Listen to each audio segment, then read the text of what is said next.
Hi friends, इस video में हम डिस्कस करेंगे टॉप मोस्ट कंट्री के बारे में जो इंडियंस के लिए हमेशा टॉप रैंक पे रहती है। सो फर्स्ट लोकेशन है Bali. Bali most person they know about Bali. काफ़ी सारे फ्लाइट अवेलेबल है, रीजनेबल रेट पे हैं। So if you are planning to go outside of India, right, so Bali is the first choice for you, चाहे वो nature के regarding हो या फिर बीच के रिगार्डिंग हो, क्योंकि आपको डिफरेंट डिफरेंट तरह के बीच वहाँ मिल जाएंगे आपको। So that be are very suitable for you, right. Bali is a perfect location and one more thing, Bali is very reasonable. Because अगर आप प्लान कर रहे हैं बाली जाने का and if you are thinking about the budget, right, so you don't need to worry about, because आप काफ़ी कम budget में भी एक अच्छा ट्रिप कर सकते हैं फॉरेन कंट्री का। So Bali, according to me, Bali is one of the most perfect location if you are planning to go outside in the budget travel, right? because आपको काफ़ी सारे नए नए आर्किटेक्चर आपको मिलेंगे, आपको इसके अलावा आपको अलग अलग तरह के जो नेचर के व्यूज़ हैं वो आपको मिलेंगे।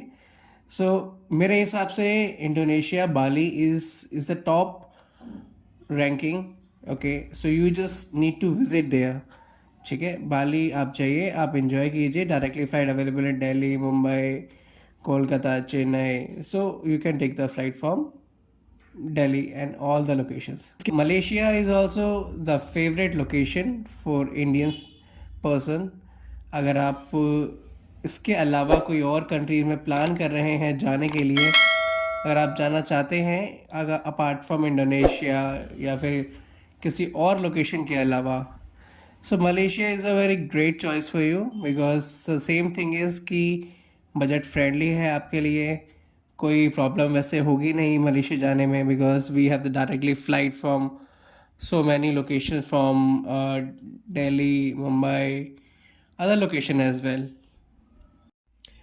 सो मलेशिया का जब भी आप अगर प्लान कर रहे हैं, राइट, अगर आपके पास लिमिटेड टाइम है, लिमिटेड बजट है, या फिर आपके पास इतने दिन नहीं है कि आप कहीं लॉन्ग ट्रिप पे आप जा सकें, सो बाली के अलावा Malaysia is a perfect location. क्योंकि आपको काफ़ी सारे हिंदू के आपको मंदिर मिल जाएंगे वहाँ, काफ़ी सिमिलरिटीज़ मिल जाएंगी। इसके अलावा खाने का भी कुछ ज़्यादा प्रॉब्लम होता नहीं है। बिकॉज अगर आप मलेशिया अगर जब जाएंगे तो आपको काफ़ी सारे लोग मिलेंगे जो तमिलियन होंगे, जो मलेशिया में काम कर रहे हैं। आपको खाने की प्रॉब्लम नहीं होगी if you are vegetarian. Because अगर हम जाते हैं तो सबसे पहले खाने के लिए हम और देखते हैं कि ऐसा ना हो कि हमें जाने के बाद कोई प्रॉब्लम फेस हो। सो आपको साउथ इंडियन रेस्टोरेंट आपको हमें मिल जाएंगे। इसके अलावा नॉर्थ इंडियन रेस्टोरेंट आपको मिल जाएंगे रीजनेबल प्राइस में, आपको फ़्लाइट, होटल्स, राइट। बिकॉज अगर आप प्लान कर रहे हैं तो नॉर्मली यही चीज़ें होती हैं कि आपका फ़्लाइट कितने का जा रहा है, आ रहा है। इसके अलावा one more thing, Malaysia is giving you e visa. So आपको प्रॉब्लम नहीं है, आप ई वीज़ा लेके जाइए। You just need to apply through the official website of Malaysia embassy. आप वहाँ से ई वीज़ा कलेक्ट कीजिए and then you can use the transportation, local transportation for travelling. आप लोकल ट्रांसपोर्टेशन यूज़ कीजिए Malaysia travel करने के लिए। Imperial की जो बिल्डिंग है वो भी आपको मिलेंगी।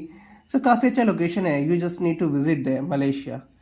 ठीक है, इसके अलावा जो नेक्स्ट वीडियो होने वाली है वो मलेशिया के अलावा मालदीव की है। बिकॉज मलेशिया तो हमेशा से ही एक रही है लोकेशन, हमेशा घूमने के पर्पज़ के लिए भी या फिर ऐसा स्पिरिचुअल पर्पज़ के लिए भी।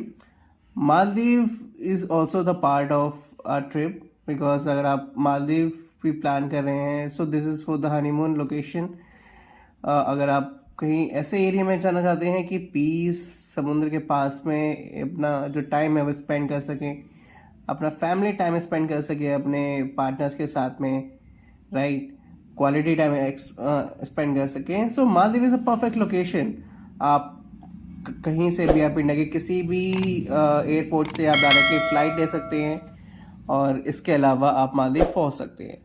सो जो फ़्लाइट की अगर मैं बात करता हूं तो फ़्लाइट भी काफ़ी रीजनेबल प्राइस में आपको मिल जाएंगे। सेकेंड थिंग, मालदीव आपसे कोई पैसा नहीं लेता है आपको वीज़ा इशू करने के लिए। You just need to take a flight and आप वहाँ लैंड कीजिए एंड देन यू कैन आप जैसे ही आप वहाँ से चेकआउट करेंगे उसके बाद में आप इंजॉय कीजिएगा। सो इसके अलावा बात करते हैं जो last and one of the most important location जो रहती है इंडियंस के लिए, वो है थाईलैंड। थाईलैंड आपको काफ़ी सारी फैसिलिटी आपको प्रोवाइड करता है, चाहे वो माउंटेन रीजन हो, बीच हो, वहाँ के नाइट लाइफ हो, because Thailand is the top country in the world की जो काफ़ी ज़्यादा विजिट होती है फॉरेनर्स की, चाहे इंडियंस हो या फिर इसके अलावा कोई और कंट्री के पब्लिक क्यों ना हो। सो आप अगर ऐसी लोकेशन देख रहे हैं लिमिटेड प्राइस में, बजट ट्रैवल में, आपको सारी फैसिलिटी आपको वहाँ चाहिए, so Thailand is the best location for you. आप जाइए, आपको काफ़ी सारी लोकेशंस आपको मिलेंगी, एक से एक बीच मिलेंगे आप। इसके अलावा थाईलैंड में आपको काफ़ी सारे इंडियन रेस्टोरेंट भी आपको मिल जाएंगे। अगर मैं नॉर्मली अगर फ़्लाइट की मैं बात करता हूँ दिल्ली से थाईलैंड की, अभी जैसे मैं खुद देख रहा था, सो 6-7 हज़ार रुपये की नॉर्मली फ़्लाइट आती है। सो इसी तरह से अगर आप मलेशिया की भी देख रहे हैं इंडिया से, तो 6-7 हज़ार रुपये की आपको फ़्लाइट आपको मिल जाएगी थाईलैंड के लिए, किसी भी किसी भी लोकेशन से इंडिया में। सो नेचर का मज़ा लीजिए, वहाँ जाके आप इंजॉय कीजिए अपने जो व्यूज़ है, अपने जो अगर आप जो भी चीज़ एक्सप्लोर करना चाहते हैं, चाहे वो अयोध्या हो, बिकॉज अयोध्या, ऐसे मैंने जैसे पहले आपको बताया था, Ayodhya is a part of you know this is related to the Ramayana, क्योंकि अयोध्या पहले एक कैपिटल रही थी आपका थाईलैंड की में, बट अब now the Bangkok is official location. So इसके अलावा चिंग माई जो लोकेशन है, अगर आप देख रहे होंगे पिक्चर में, तो चिंग माई इज़ अ परफेक्ट लोकेशन। इसके अलावा चिंग राई भी लोकेशन अवेलेबल है।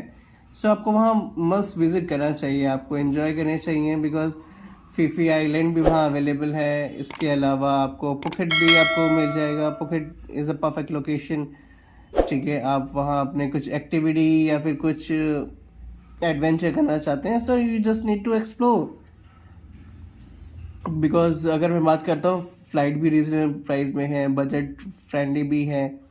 इसके अलावा आप स्कूटी हाई कर सकते हैं, वहाँ स्कूटी हाई करके आप घूम सकते हैं। बिकॉज अगर मैं बात करता हूँ करेंसी के रिगार्डिंग, तो करेंसी में भी ज़्यादा डेविएशन नहीं है इंडियन करेंसी में। अगर मैं बात करता हूँ एक बात की, तो अभी वो 2-2.25 के आसपास चल रहे, राइट। सो आप वहाँ लोकल ट्रांसपोर्ट भी यूज़ कर सकते हैं। लोकल ट्रांसपोर्ट के अलावा भी और भी सारे ऑप्शन हैं थाईलैंड में। Grab is the application which you can use. आप वहाँ ग्रैब यूज़ कीजिए डेली एक्टिविटी में। इसके अलावा फूड डिलीवरी में भी ग्रैब आप यूज़ कर सकते हैं। सो काफ़ी सारी लोकेशन है, काफ़ी सारी चीज़ें हैं जो आप थाईलैंड में एक्सप्लोर कर सकते हैं नेचर के साथ में एंजॉय करते हुए। So you just need to visit there, you just need to go. आप अगर नहीं चाहते कि आप पहले से ही वीज़ा लेके जाएं, तो आप वहाँ जाके वीज़ा अराइवल ले सकते हैं, बट प्रॉब्लम यही रहती है कि आपको लाइन में लगना पड़ता है। अगर आप यहाँ से वीज़ा लेके जाएंगे ऑनलाइन ई वीज़ा, सो आपको वेट करने की ज़रूरत ही नहीं है। सो अकॉर्डिंग टू मी, आपको अगर आप जाना है, सो थाईलैंड, मलेशिया, बाली और Maldives, so these are the location. You just need to go there, you just need to visit there. आप विज़िट कीजिए, वहाँ रहिए कुछ दिन, एंजॉय कीजिए। आप वहाँ के जो क्यूजीन है या फिर वहाँ के जो कल्चर है उसको एक्सपीरियंस कीजिए। And you just need to share your experience with us. आप एक्सपीरियंस शेयर कीजिए कि कैसा रहा, सो जिससे कि और भी लोगों को मोटिवेशन मिलेगी अपना ट्रिप प्लान करने के लिए। So this all about the things. So मिलते हैं नेक्स्ट वीडियो में किसी और टॉपिक के साथ में। अभी के लिए goodbye friends, have a nice day, bye bye.